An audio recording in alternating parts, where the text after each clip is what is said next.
Today we're going to be making 3 cocktails, so there is no time to waste. We're going to be making 3 different versions of the Planter's Punch and figuring out which one I like best. So let's do this. The Planter's Punch, like most cocktails, has a very blurry history.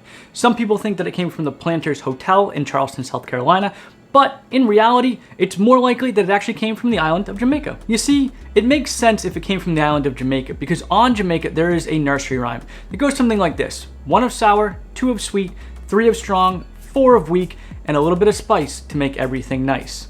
And I don't know about you guys, but any Planter's Punch recipe I've looked at follows a suit very similar to that nursery rhyme. In reality, by the 1920s, the Planter's Punch was so widely known around the Caribbean that it was on pretty much every menu. Now, this was in part due to the help from Myers. Myers actually produced a dark rum called the Planter's Punch Dark Rum that was made specifically to go in Planter's Punch recipes. And yet, the Planter's Punch may actually be the most important cocktail in Tiki history.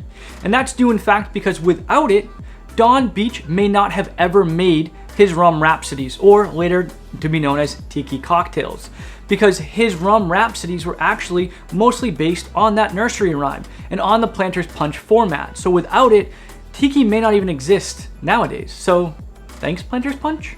Speaking of Donn the Beachcomber, it's actually his Planter's Punch that we're going to be making first. And in order to do that, you are going to need a moderately aged rum, aged Jamaican rum, dark Jamaican rum, sugar syrup, Falernum, Grenadine, lime juice, and aromatic bitters. In a shaking tin, add 2 dashes of aromatic bitters, half an ounce or 15 milliliters of lime juice, half a teaspoon of grenadine, half a teaspoon of falernum, half an ounce or 15 milliliters of sugar syrup,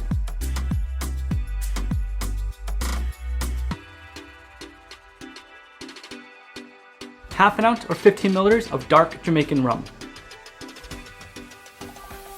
half an ounce or 15 milliliters of aged Jamaican rum, and 1 ounce or 30 milliliters of a moderately aged rum. Add 6 ounces of pebble ice to your shaking tin,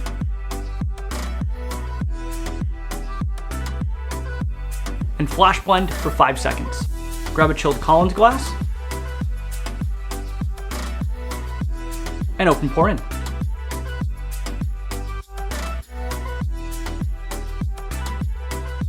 Now top with more pebble ice.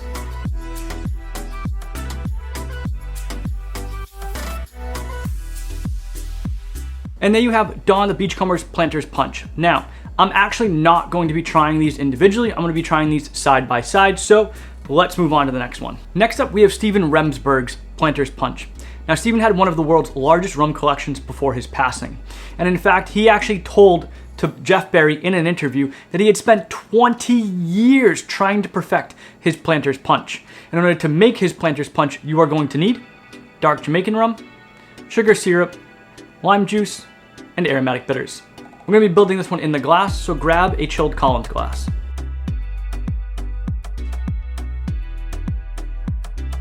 In your Collins glass, add 3 dashes of aromatic bitters, 3/4 of an ounce or 22.5 milliliters of lime juice, 1 ounce or 30 milliliters of sugar syrup,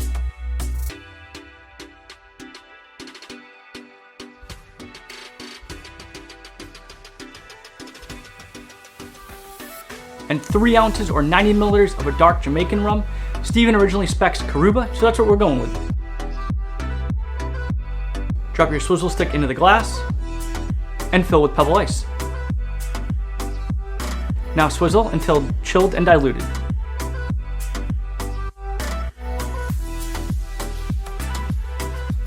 Top it off with more pebble ice.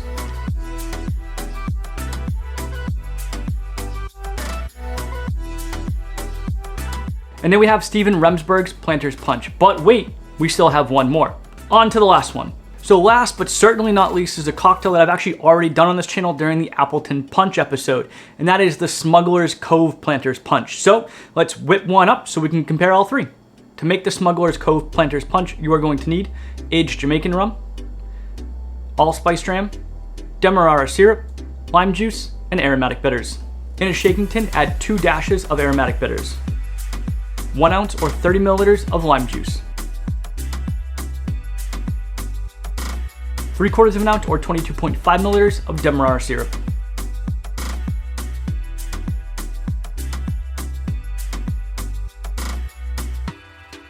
A 1/4 of an ounce or 7.5 milliliters of Allspice Dram. 3 ounces or 90 milliliters of an Aged Jamaican Rum.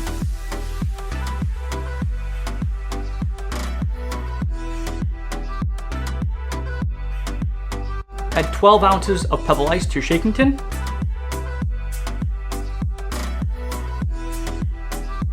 And flash blend for 5 seconds. Grab a chilled Collins glass. And open pour in.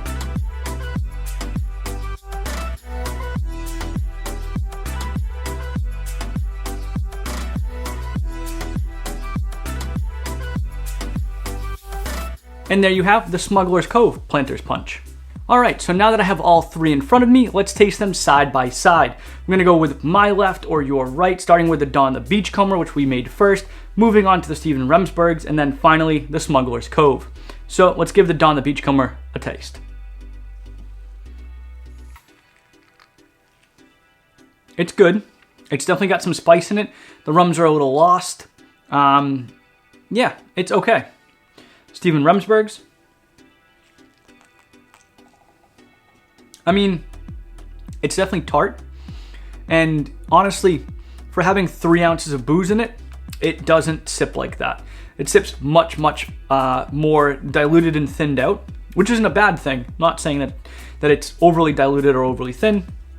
It just, for 3 ounces of Karuba, it's not punching me in the face like I would have expected to. On to the Smugglers Cove.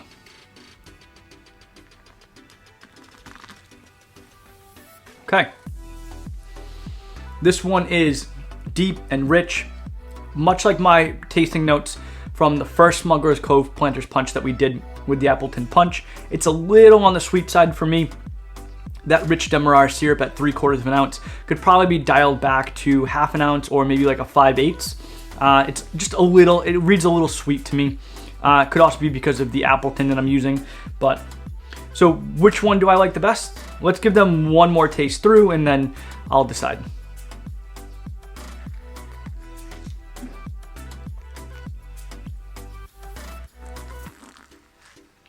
Okay, so I have a winner. My winner is picked from taste, texture, ease and simplicity, and just overall how much I think it embodies this concept of a Planter's Punch of 1 of sour, 2 of sweet, 3 of strong, 4 of weak, and a little bit of spice to make everything nice. Drum roll, please. And the winner is, for me anyway, the Smugglers Cove Planter's Punch. The other two just kind of fall short. They're a little bit thin, they're not as complex, there isn't the spice level that I'm expecting from a Planter's Punch. However, the Smugglers Cove version brings all of it. That Allspice Dram is doing a wonderful job of punching up that spice note. The Appleton, or even the Appleton Punch that we've used before, does a great job of showing up in this cocktail. Yes, it reads a little sweet. If it were me, if I were making this for myself at home, I'd probably dial back that rich Demerara syrup. Speaking of the Demerara syrup, that is the one other thing that this uses that these two don't. These two use a sugar syrup or a sugar syrup at 50 Brix, also known as a simple syrup, which can be a little bit of a misleading term. So I'm gonna start using the term sugar syrup and then letting you know in the description below what Brix we're talking about. Basically, it just tells you it's white table sugar that was made from this at a 50 Brix. This is a Demerara syrup made from Demerara sugar at a 66 Brix. And because of that, that Demerara syrup is bringing a lot of additional flavor and depth to this cocktail that these two would actually greatly benefit from. Now, what if I had to pick a second place? If I had to pick a second place, I think it would honestly be Stephen Remsberg's. The thing is, if we swapped the sugar syrup out for a Demerara syrup, I think it would do wonders for this cocktail. Although, at that point, it brings it scarily close to the Smugglers Cove version, just without the Allspice Dram. So realistically, the second place winner is still not as good as the first place winner, and if we were to make it as good, it would just be the first place winner. Thank you guys so much for watching. That's it for today's video. If you did like the video, please make sure to give it a thumbs up, subscribe to the channel, click that little notification bell, follow me over on Instagram and TikTok at Mixing Up Tiki, and in fact, I do actually produce additional content on those two channels, so make sure to check them out as well. That's it for today's video, guys. Thank you so much for watching. And yeah, as always, Koli Maluna. That is really good. And for 3 ounces of booze, it doesn't drink like it.